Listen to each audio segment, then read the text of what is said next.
very, very much for the warm welcome and the warm introduction. Before I begin, I really do wish to thank Belinda Tate for inviting me to come and speak. I wish to also thank Rahima and Laura and everyone on the staff at the KIA for just their generous help and support with this evening's program. And in addition, I'm especially grateful to the KIA board members as well as to the Asian Arts Advisory Council, which I'm very proud to be a member of. And it's so wonderful to see fellow board members or council members in person in the room. So this is really exciting. Before we've been always on Zoom, so this is actually a really great opportunity to meet everybody. But really, lastly and most importantly, I wish to thank Joy and Tim Light very much for creating this very new and exciting East Asia lecture series. I really feel incredibly honored to be invited to speak and to help kick off the series, and I know it will continue to bring great productive conversation and content for the future. So thank you. Also, thank you to everyone here. Thank you for making it out, also here in person as well as virtually. So founded in 1998 by Trammell and Margaret Crow, the Crow Museum of Asian Art at the University of Texas at Dallas inspires and promotes learning and dialogue about the arts and cultures of Asia through its exhibitions, the research and preservation of its collections, artistic and educational programming, and visitor experience and engagement. Located in the heart of the Arts District in downtown Dallas, the Crow Museum is recognized as the Asian Art Museum of Dallas and is one of only a handful of nonprofit museums in the United States dedicated exclusively to showcasing the arts of Asia. Our permanent collections feature the artistic achievements of more than 6,000 years of arts and culture from across Asia, including Cambodia, China, India, Indonesia, Japan, Korea, Myanmar, Nepal, Thailand, Tibet, Vietnam, and the Asian diaspora. Free and open to the public, the museum showcases both a growing permanent collection, rotating exhibitions of work by renowned contemporary artists, and collections from other institutions throughout the world, from ancient eras to contemporary times. Tonight, I would like to explore with you some aspects of our Chinese art exhibitions and collection.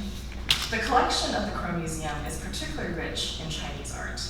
The Chinese Jade Collection, which comprises over 450 works, is celebrated as the finest and largest group of late Qing Dynasty being from 1644 to 1911, jade objects in the southwestern United States.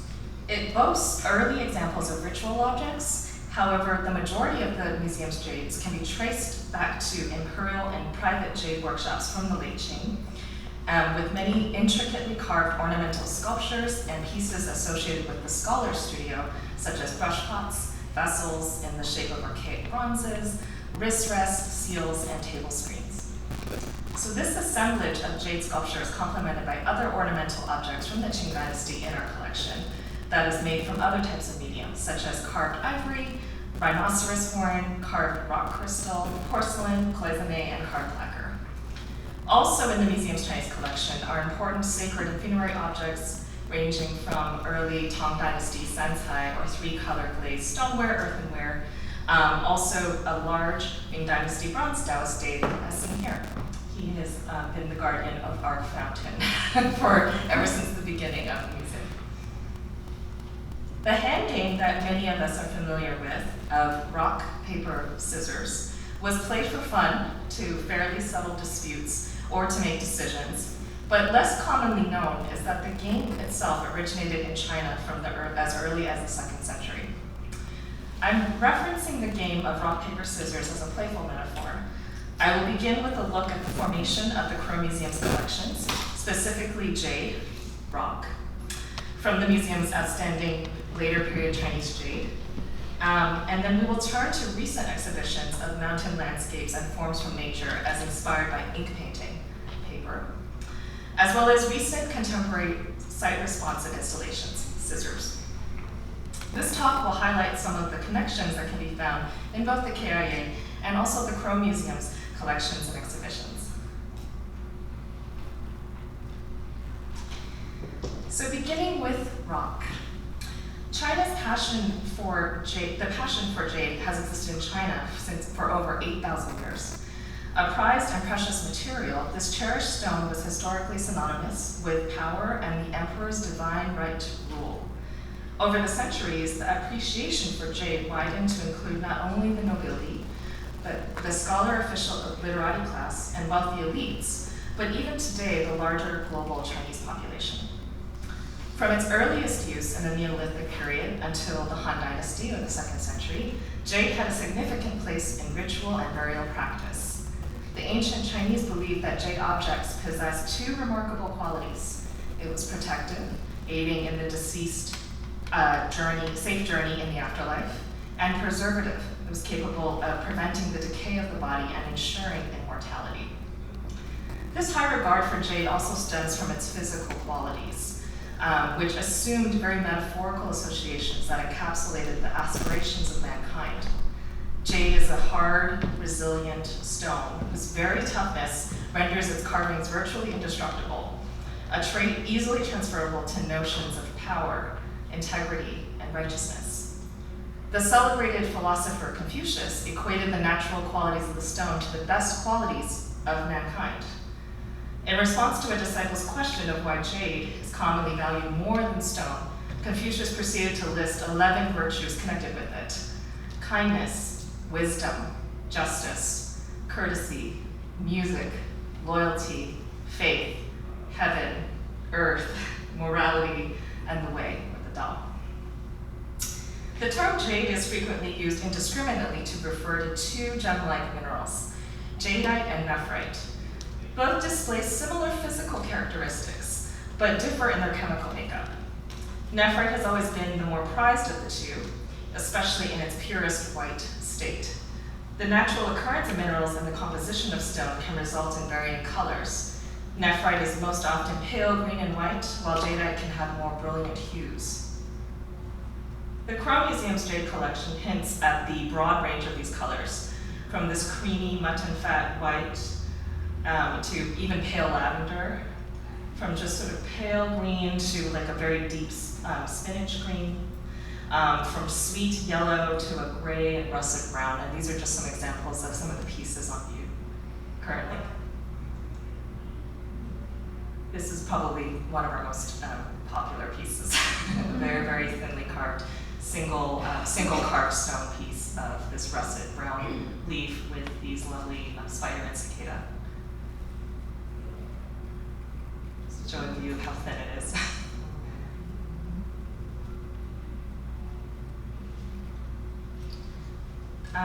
What is interesting about the colors, as I mentioned too, is that the changing aesthetic tastes over time meant that certain colors were favored over others at particular times.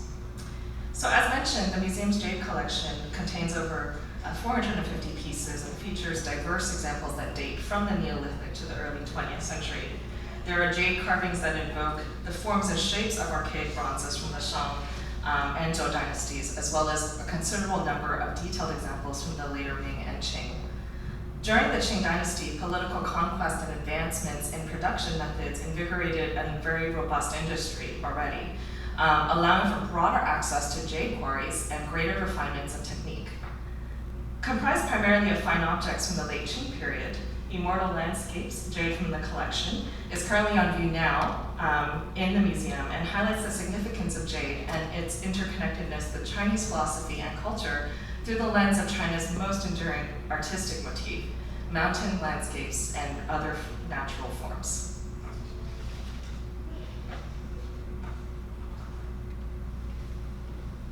The range of landscape imagery and other natural forms presented in this exhibition illustrate an understanding of the inseparability of oneself from the surrounding world, within which a journey through the mountains promises to a path to an immortal realm. Here's actually a detail of this Jade Mountain piece. Here's some other details. We look closer, and you can see the depth of the carving that was done.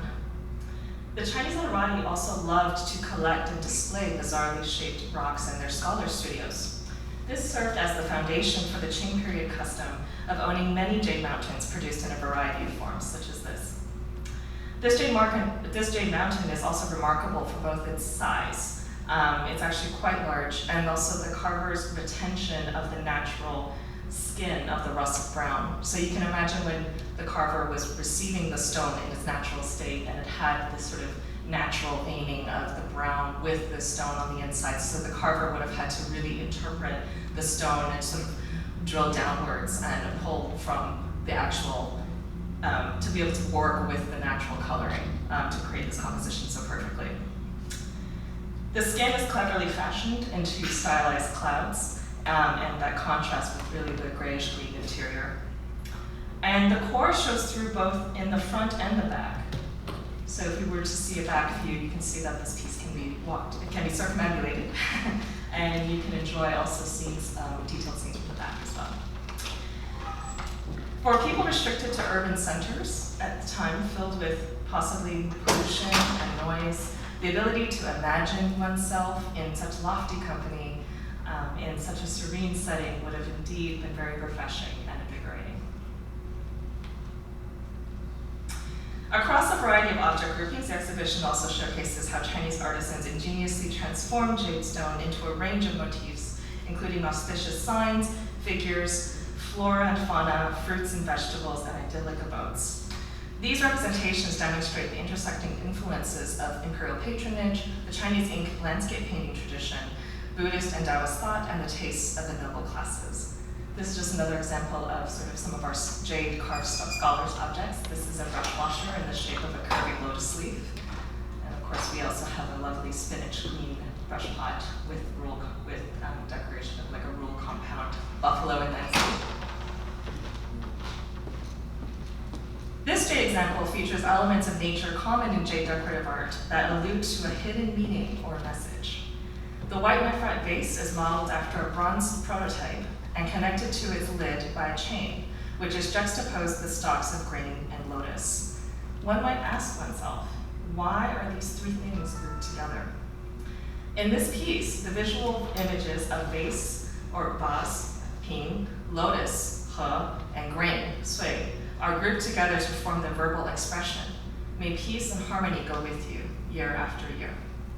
The words for vase, lotus, and grain are homophones, or sound-alikes, of the words for peace, harmony, and year, respectively. Chinese jade was truly the gateway point for the museum's founders and the founding collectors, Margaret and Trammell Crow. Trammell Crow Sr. was famously known for being incredibly passionate about jade, having collected his first piece in the mid-1960s. He aligned his study of it and with Confucian principles and his own business principles. Whether due to its exquisite natural physical qualities, its cultural appreciation, or its intricate patterning and symbolic meanings, jade has entered the popular imagination and has maintained a very honored position in many societies and cultures throughout the world. Jade is considered a key link between the earth and the sky, more precious than gold and bronze, and in many ways representative of this passion for greater artistic and cultural understanding.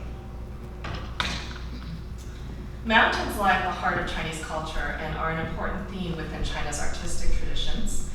Considered a bridge between the human and transcendental realms, they have proved an enduring source of inspiration for poets, scholars, and artists, whether depicted realistically and representationally or playfully, or incorporating whimsical and bizarre perspectives. Landscape paintings on hanging scrolls and hand scrolls was a source of inspiration for jade carvers, who created their equivalent in jade boulders.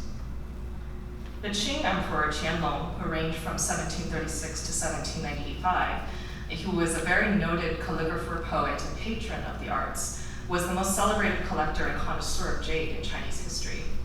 His palace workshops manufactured enormous quantities of elegant objects that reflected his imperial taste. Drawing on historical precedent dating to the Song dynasty, Qianlong promoted the use of paintings as sources of imagery for jade carving. This often resulted in objects that could be viewed as three-dimensional versions of traditional landscape paintings and were distinguished in the Qing period by the scale of production and sheer size of carved stones. Infatuated, Qianlong often composed verses for particular jade pieces, with the resulting poetry sometimes inscribed onto an individual work. This example here reflects such imperial influence, a miniature mountain range etched with 2 of Qianlong's poems. Even today, mountains continue to serve as sources of inspiration for artists, particularly ink painters, and help to not only connect the past with the present, but also to pose even broader questions of time, space, and place. So speaking of paper, our second category, the collaborative works of painter Arnold Zhang and photographer Michael Cherney stretch and play with the relationship between the 2 media of painting and photography and the history and principles of Chinese ink painting. As a New Yorker living in China, which is Cherney, and as a Chinese American living in the US, Chang, both are engaged in a lively dialogue while practicing within Chinese and Western artistic modes, challenging categorizations of Chinese and American art and identity in today's increasingly globalized world. Their collaborative process and work juxtaposes notions of fast and slow, of real and imagined, and brings forward ideas of how technology continues to change our ways of seeing. Here we see an example of Cherney, of Michael. He travels the world photographing all subjects, including landscape, and he chooses excerpts from his film photography to inkjet print and embed onto blank sheets of textured paper to send on to Arnold Chang. So here's an example of Michael actually out in the field, standing above Tiger Leaping Gorge, and very dangerous, as you can gather. But I wanted to just show an example of, again, his practice of being out and actually photographing the places physically. Michael will then FedEx the composition to Arnold, who is sitting at his studio home inside in Parsippany. And so upon receipt, Arnold will then sit with the sheet, not knowing where the excerpt has come from. So this is just one part of a section of his film photography. And not knowing where the excerpt is from, he will expand the photographic image into a larger landscape with brush and ink. The resulting work is sometimes based on an instant association with a historical Chinese painting. At other times, it is based purely on imagination. And I placed both of these images in juxtaposition to a lovely display of scholars' works and works at Arnold's studio at the time, as an interesting juxtaposition of the realities of their individual practices. One is more outside, one is more inside, but then we also have this juxtaposition of the sort of miniature landscape, or miniature cosmos that's been created also indoors in the US, in a studio in the US. The works not only consider conceptual and philosophical ideas of representation, but also of materiality. And here I wanted to emphasize, again, just a detail of this materiality. The graininess or smoothness of the paper, the juxtaposition of paper upon paper, the ghostliness of ink and collage. Individually and together, their works are distinctive in the way that perspective is constantly challenged through the medium of ink, whether printed or by hand. And viewers must try to piece together what they are seeing. Is this a photo? Is this a painting? Or is it both? And as you can see, from their process, perspective is played with freely, just like in the tradition of Chinese landscape painting. Using the same excerpt, but one is upside down or right side up, either way. Arnold created 2 unique compositions. In landscape painting, such perspectives are possible and enjoyed. The views are all being drawn from the mind. And of course, their presence is also in the KIA's collections. Here we see an example of their collaborative works. And also, we have an example I found in the collection of a work by Arnold, both of which were generously acquired by the Joylight East Asian Acquisition Fund. And I'm also very pleased to have worked with them and curated an exhibition of their works at the Crow Museum in 2017. And I believe the KIA also curated an exhibition and worked with them as well. So with ink, there continue to be new innovations in size and explorations of scale and style, in addition to a storied and rich tradition of technical brushwork mastery. Another example of where these aspects collide are the works of contemporary artist Master Shenlong, an ink artist who the Crow Museum most recently featured. For over 50 years, Master Shenlong, a multidisciplinary artist and contemporary master of the classical Chinese literati perfections of painting, poetry, and calligraphy, has pioneered new approaches to painting that has made him one of the most innovative ink artists of this generation. In the early 1990s, he developed a new abstract ink method for paper and canvas, resulting in richly detailed reversible works of art that blur the line between painting and sculpture and expresses unlimited time, space, and endless movement. Influenced by his deep understanding of Buddhist and Taoist and Confucian philosophies, Master Shenlong's bold and experimental work challenges and innovates upon tradition, while at the same time expresses important concepts regarding mankind's relationship with the universe. At an early age, Master Shenlong was an artist disciple at the Hanyutang, the studio of the royal prince Puru, who was the cousin of the 12th and last emperor of the Qing dynasty, Puyi, and studied painting techniques that have long been forgotten over the centuries. As a multidisciplinary artist, Master Shenlong works in a limitless variety of forms, as well as styles and formats and techniques, including ink painting, seal carving, and ceramics. The sizes of his paintings, as you can gather, can range from very small, delicate works to multi-sheet compositions of traditionally handmade shuan or rice paper, spanning 4 feet to 20 feet. And also we see examples of oversized rolls of various fabrics that measure hundreds of feet long. This particular piece actually was on view at the Crow, and it was about 12 feet high and 67 feet long. He employs traditional Chinese materials such as brush and ink, and combines them with untraditional modern materials such as spray paint, raw canvas, a variety of fabrics and found objects, a happy marriage and crystallization of many years of artistic exploration and practice. Philosophically and creatively, Master Shenlong's attempts to express the inexhaustible energy of the universe in his writings and through his art. He created this theory of enlightenment, power, and ability with the concept of enlightenment, power, and ability in art creation to describe this pure and inherent nature of all beings, and the use of this kind of inherent wisdom to help create art, but also create one's own life. Several new works were created in time for the exhibition, including this large calligraphy piece you see here on the wall on the left. It was created on a handmade shuan paper that he then created and used and created the work in front of a live audience in his Dallas warehouse studio as part of a museum partnership that we engaged in with the Soluna Visual and Performing Arts Festival and the Dallas Symphony Orchestra. So as you can see here, this was the actual scenes from the live performance. We created a splash zone so people would be sure to not. And he basically used different brushes of different sizes to create not only large graphic details, but also some of the smaller details. And also, at one point, he started to finger paint as well, which is also part of, again, part of a long history in Chinese ink painting.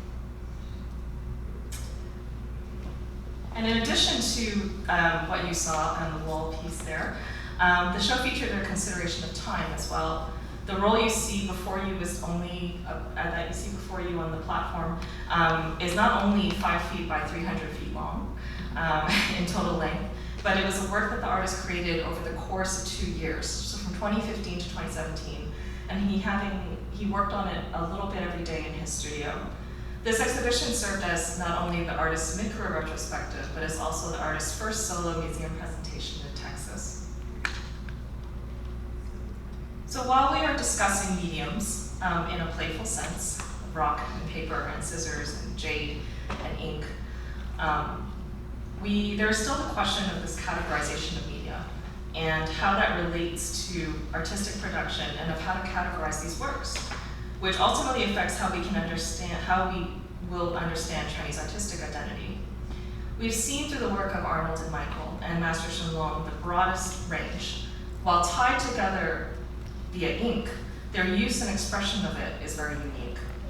And while also grounded with traditional Chinese ink, we see how paper, photography, canvas, mixed media, fabrics, and textiles, but also modern materials like acrylic paints, spray, canvas, they're all being invoked and being added to the Chinese ink painting tradition. So in an interview with Michael Arnold, I posed the following question to them.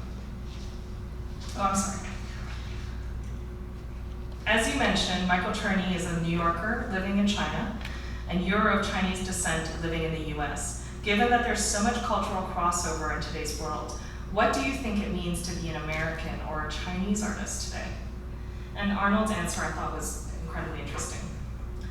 People like to find categories to put you in. It's easier for the curators, it's easier for the collectors, but we're challenging a lot of different stereotypes, not just about our own identities, but also about art. Is this a photograph or is this a painting? Is this Chinese art or is this contemporary art? In this day and age, and with the World Wide Web, you don't necessarily have to categorize the same way. There are all kinds of overlap and all kinds of different contexts in which you can place things. I think that in a way, that's also what we're doing. We're challenging the audiences and the curators and the gallery owners and the collectors. How should this be categorized, and does it even need to be categorized? When we use the term contemporary Chinese art, what do we mean by that? Are we talking about contemporary art made by Chinese people? Or are we talking about Chinese art made by contemporary people? How do you define these different terms? Is it necessary to define them? Or is it kind of a moving target in which there are gradations? It doesn't have to be black and white. In fact, we're talking about ink. And the whole point of ink is that there are so many gray areas, so much nuance, that I think we're part of that process of trying to create art that crosses boundaries. Just as we are multicultural people who try to cross boundaries, I think somehow Michael and I have come up with this kind of expression that is an ideal form of expressing these kinds of 21st century realities. I think these points and questions that have been raised were critically important, especially as we think about everything today. And as we know, it's no longer sustainable to present modern and contemporary art from a strictly Western viewpoint or even from one global pinpoint. It's important to try and see artworks as a way to not only understand art and its histories, but also to understand and interpret cultural histories via cross-cultural experiences. Also to understand that many artists are now constantly having to navigate multiple cultural systems, whether simultaneously or throughout the course of their life. So in my professional practice, I have worked to try to open up this idea of what a museum and the artists that we show, to consider and possibly reconsider what Asia and Asian art means in the 21st century, and to develop critical discourse on using art and culture as a vehicle for understanding ourselves, our past, our present, and our future. So it is on this thought that I begin my last section of scissors, so to speak, as it reflects not only the media being used, or the tools also being used, but also reflects more of the edgier place of where we currently are. In 2019, our museum launched a focused multi-year exhibition series dedicated to making visible the work of Texas-based contemporary Asian women artists.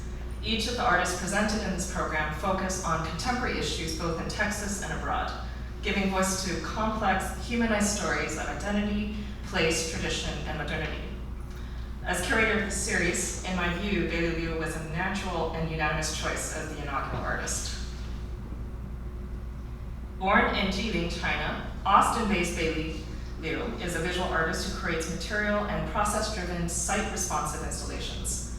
Working with commonplace materials and elements such as thread, scissors, paper, stone, fire, and water, Liu manipulates their intrinsic qualities to extrapolate complex cultural narratives around the trauma associated with migration and diaspora.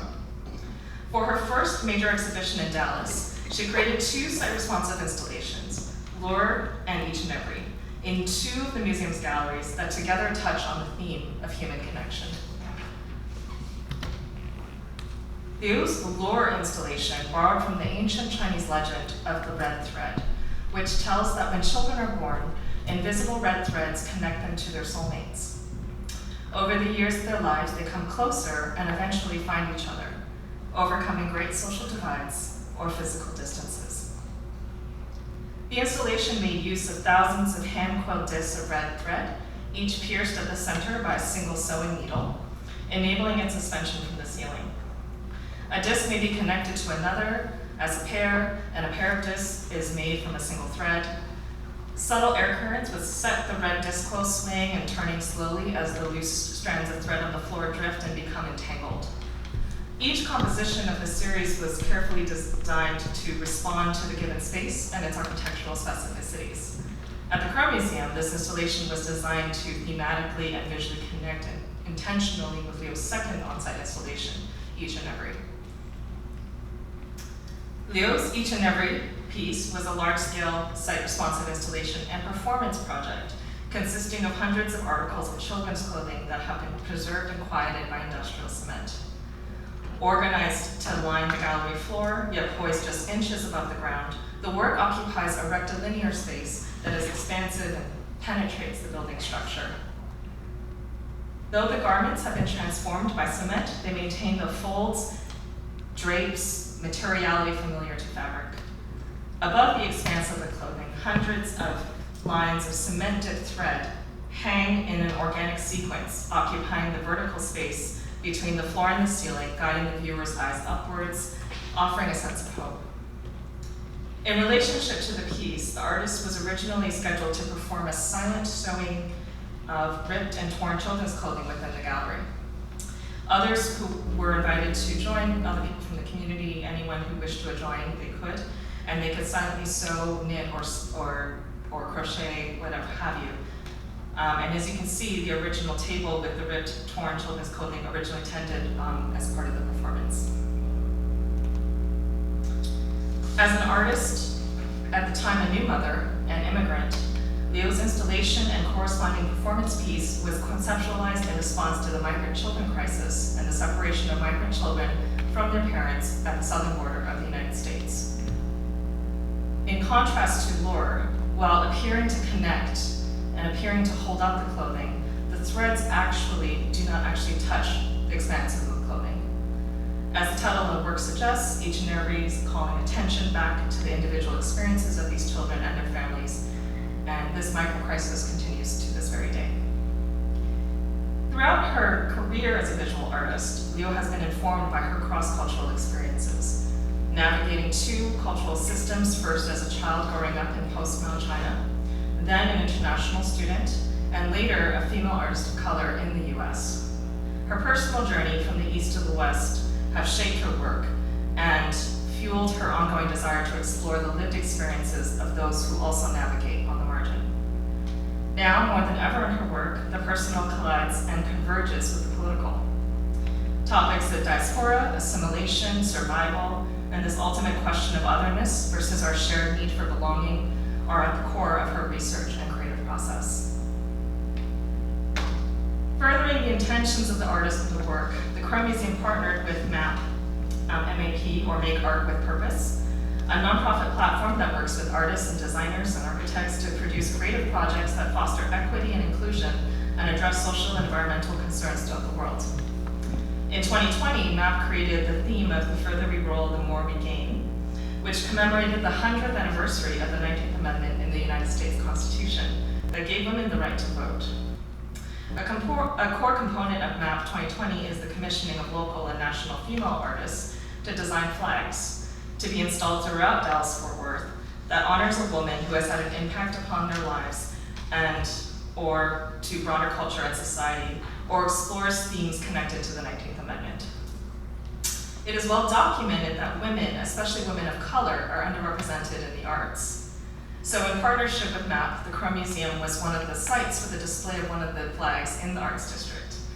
Bailey Liu designed the flag outline, which was also on display during her exhibition, presenting an image of absence. The calligraphic lines of the Santa-type image are imprinted using contour lines of seams, hems, collars, and cuffs that were part of used children's clothing. So it is both recording the absence of the fabric that sheltered the bodies, as well as the absence of the children themselves. Outline sets its gaze on the void left behind by the separated and displaced migrant children at our southern border. And almost 3 years now after the announcement of the zero tolerance immigration policy, the fates of many of these children still remain unknown. Outline was also designed by the artist as a flag of protest that honors those anonymous mothers who are still awaiting their children's return. This is a second view of the flag. It hung in our glass sky bridge in the museum, and so that people could actually see it hanging from both sides. Anyone who was actually in the building coming out, as well as facing the National Sculpture Center. So anyone going to the National would see it too. And of course, in 2020, no one could have predicted the COVID-19 what the COVID-19 pandemic was going to cause. And as you can see from this poster, with the best of intentions, we originally scheduled a public artist talk on March 13th, 2020, on our university campus, followed by the in-gallery performance, as well as a major symposium in partnership with the School of Economic, Political, and Policy Sciences, the University of Texas, Dallas, the Refugee Services of Texas, to discuss the migrant crisis and human rights issues. But as you all know, that turned out to be the day that all started to shut down, and the world had to pivot to the virtual sphere. So fortunately, though, we were able to pick that back up, and we were still able to do this conversation virtually in October, much to everyone's delight. So as many museums were forced to close and to pivot to the virtual space, there was an even larger concern affecting our North Texas Asian communities, but also many of the Asian diasporic communities throughout the US during this time, which is the rise of the So with the rise of the pandemic came also an increased rise in anti-Asian hate. As a museum, our doors were physically closed. Working in collaboration with Vivian Lee, Lupe Murchison, curator of contemporary art at the Dallas Museum of Art, we gathered quickly to address this issue and created a free online program and panel conversation via the Crow Museum's website about the critical role played by art, artists, art historians, and museums in addressing racism against people of Asian descent, and the importance of community building during this time of the pandemic, called Art and Activism in Our Time of Crisis. Speakers included art historian Michelle Wong, a Chinese and Buddhist art specialist who critiqued the misappropriation of an 18th century Chinese textile on the cover of the CDC's Emerging Infectious Diseases Journal, and artist Kenneth Tam, who initiated at the beginning of the pandemic the open source spreadsheet, We Are Not COVID, to document the rapid escalation of anti-Asian incidents.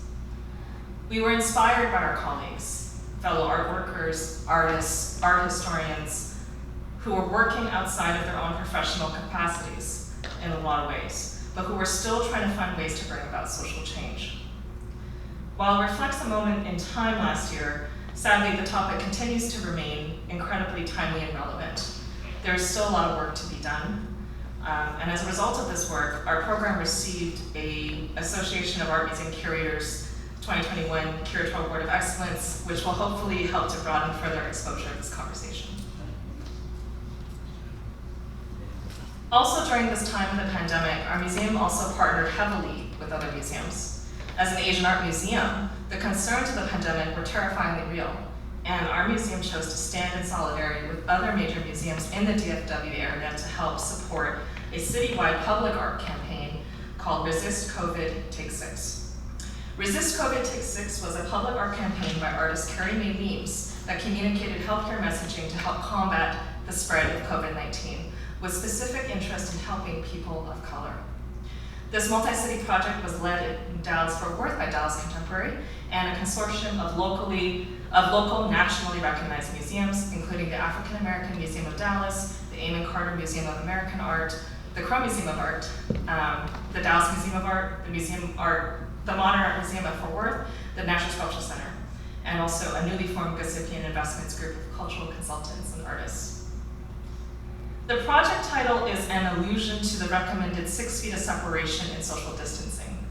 In this initiative, Weems marries her photographs and healthcare guidelines to spread life-saving information and life-affirming messages to Black, Latinx, Asian, Pacific Islander, and Native American communities who have been disproportionately impacted by the deadly virus, and in the form of public-facing billboards, lead paste posters, takeaways including buttons and fans.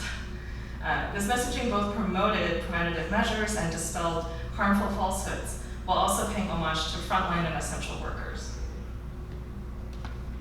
Weems is an internationally renowned artist who has used multiple mediums such as photography, video, digital imagery, text, to explore intersecting themes of sexism, class, race, family, and community, and the consequences of power. For Weems, for artistic practice, with its insistence on both technical achievement and radical empathy, creates space for community dialogue and catalytic social engagement. Her activism in her community is thus an extension of her art.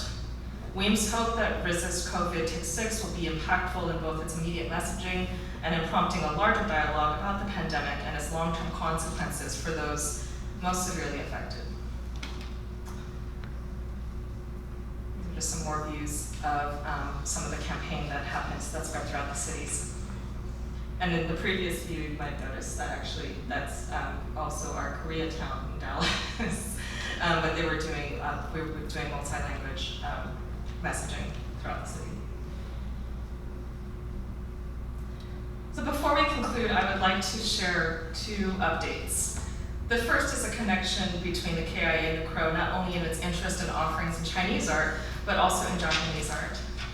Both of our institutions have been shown wonderful examples of contemporary Japanese ceramics, which is perhaps related to the rock category, stoneware.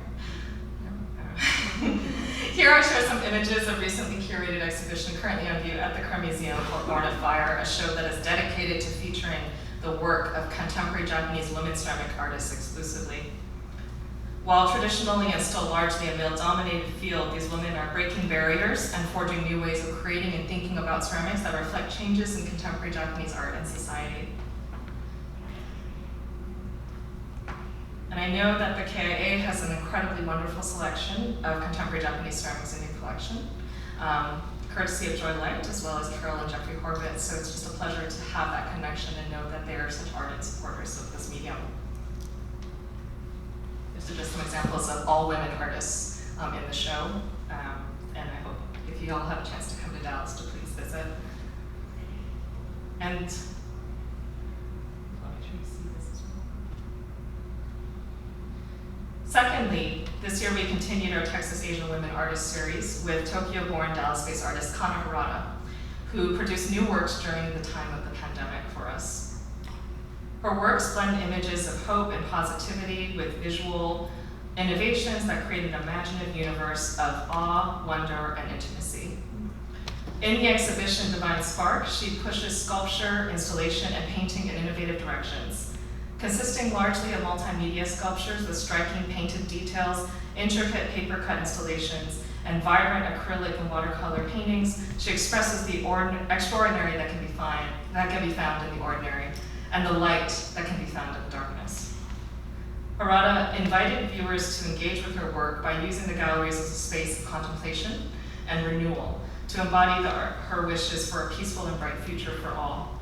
I'm so pleased to share that the exhibition was selected for travel to Asia Society Texas Center in Houston. So please, if you happen to find yourself in Texas, in Houston, in Dallas, I really do encourage you to see it. It's on view until early January. So in conclusion, it has been truly a joy to be with you all here this evening. And I hope my talk has been interesting and insightful, especially now as we step forward into this new future that we are living in. But also I hope that it has inspired thinking about the ways in which we, as artists and cultural workers and arts enthusiasts and arts patrons, and as museums, can play a major role in shaping the direction of how the American public engages and understands Asian art in the years to come. Thank you.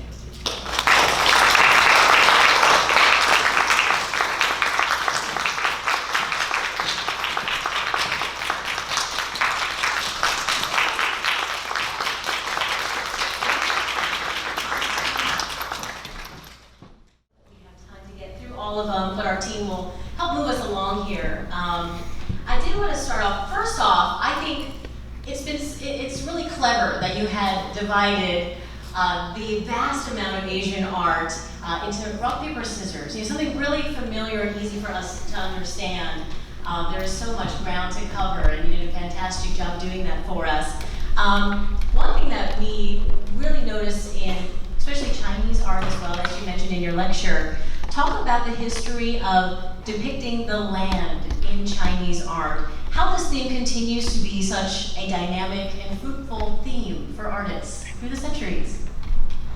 That's such a big question, actually. But I do think, I personally have been always fascinated with Chinese ink painting from a very early age. And what I always have found fascinating with ink painting is not only interest in nature and landscape, but you start to realize that these landscapes, many of these artists did not paint in plein air.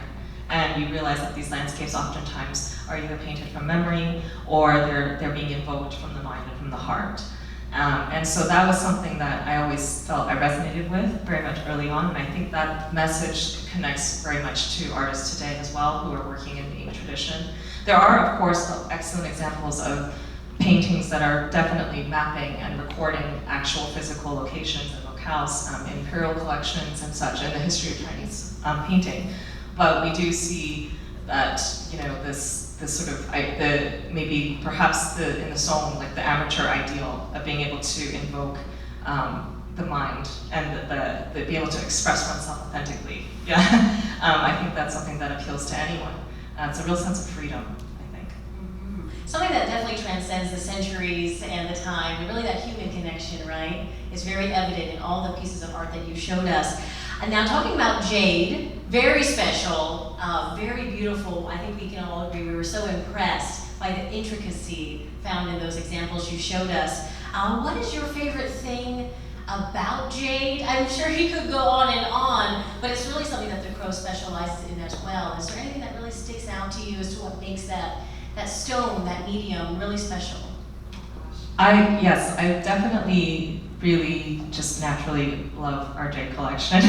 It's such a wonderful collection, it's very rich. I think that for me, sometimes I'm always personally just fascinated by the stone as a medium. You know, the fact that it is sort of, you know, depending on the fact that nature is forming this stone that is so, you can almost see nature within the stone sometimes. You know, you can see the chemical composition that's happening with water and with fire, and how, you know, if you look closely at it, you can see the patterns of the particles almost sometimes in certain stones.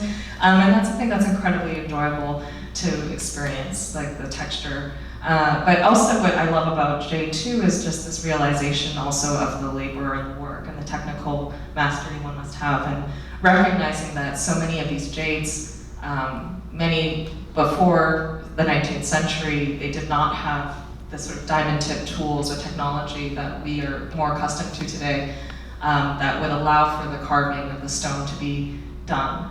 Now, the stone is so hard that it cannot be cut or carved per se. It has to be worked and sort of honed down in order to create some of these intricate patterns. So when you're seeing a piece, like the example I showed with the chain, the vase and the yes, so that chain, that is just endlessly fascinating to me, because I imagine that the level of work that it would have taken to create that. We've actually done tours of the show for people, and one of the most common comments that are made, there was a man who was a woodworker, so his practice, and he saw that chain and he said in woodworking, making chain links is one of the most difficult things to do.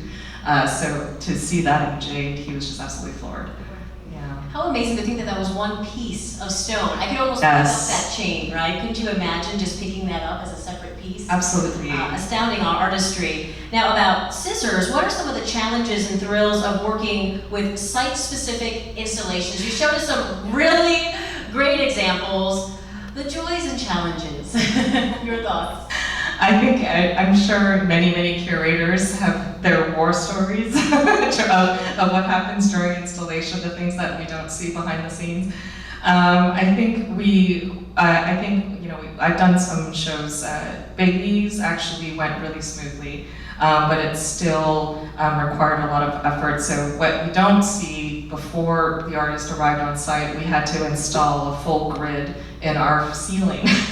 So that required a consultation with our architectural engineers to make sure that the grid could be installed so that she could start working and lining all of the strings down to create the composition specifically.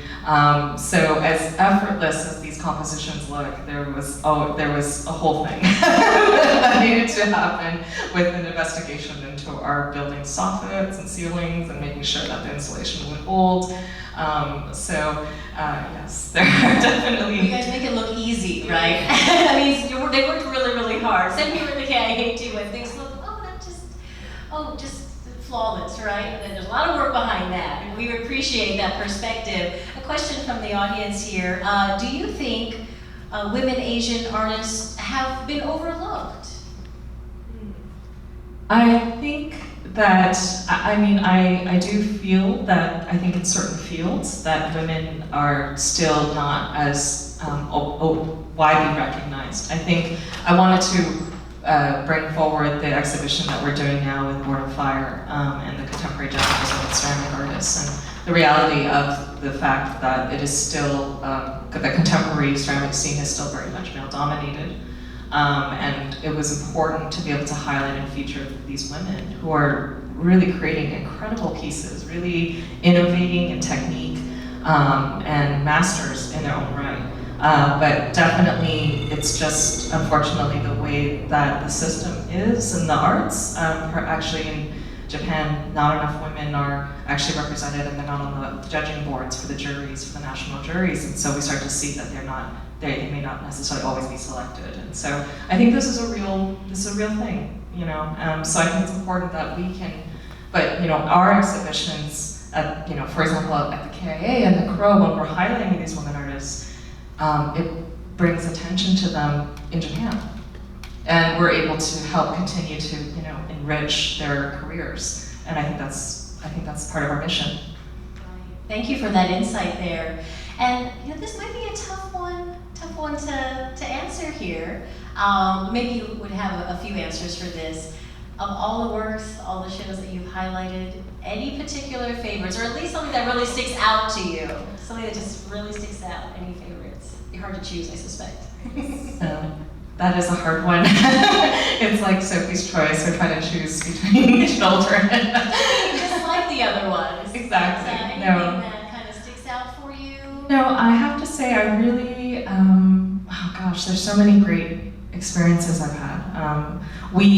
I was so actually very, very proud of what we did in 2018. And I know we talked about this a little bit earlier, but our museum actually underwent a renovation and expansion.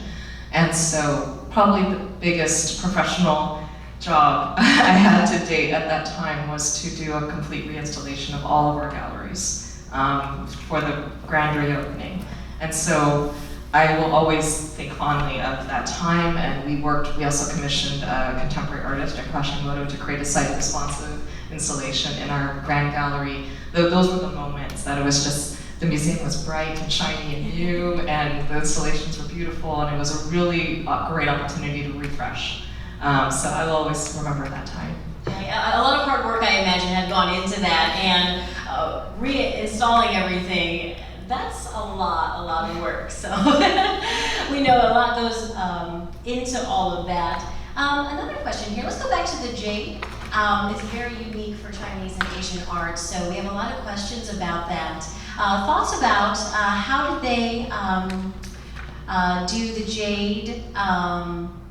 I'm sorry, I'm misunderstanding this word here. About 400 years ago, how did they do all the carving? I believe is what this is. Yes. So you mentioned no diamond tips, but any other techniques that they might have used, if you could quickly address those? Yes, I think there were other types of tools, largely to sort of wear down jade. They were using like a form of like a mixture of abrasives, so sand or sludge, with water, and they were working the stone down as well. Also, I mean, I think 400 years ago, or you know, early, like even in the Qing Dynasty, it was actually it was a very robust industry.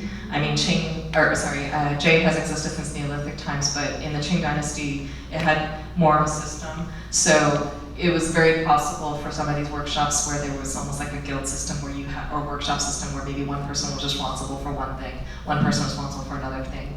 And so like one person responsible for carving specific shape, the other next person was responsible for like polishing and honing. And so I think it just depending on the piece, it could take quite some time though. It would just take several months to maybe complete one piece. Yeah. Right. They didn't have internet back then, so they weren't as distracted, I think, right? Here, you know, it sounds like, I think this next audience question here, I feel this way too. I'm astounded by the scale. And I think all of us here are also astounded by the scale of the artists. This will be our last question at this time right now. But in the past, did they also make big pieces? I know we also mentioned Michael's piece, which he said 500 feet long. Did they, were they doing those sort of things back then? You know, it's kind of interesting because I don't know, I can't think right off the top of my head of examples of something that was like hundreds of feet long like this. Of course, you know, in my examples when we're talking about ink painting, I didn't talk about maybe temple mural paintings or fresco or things like that, like architecturally.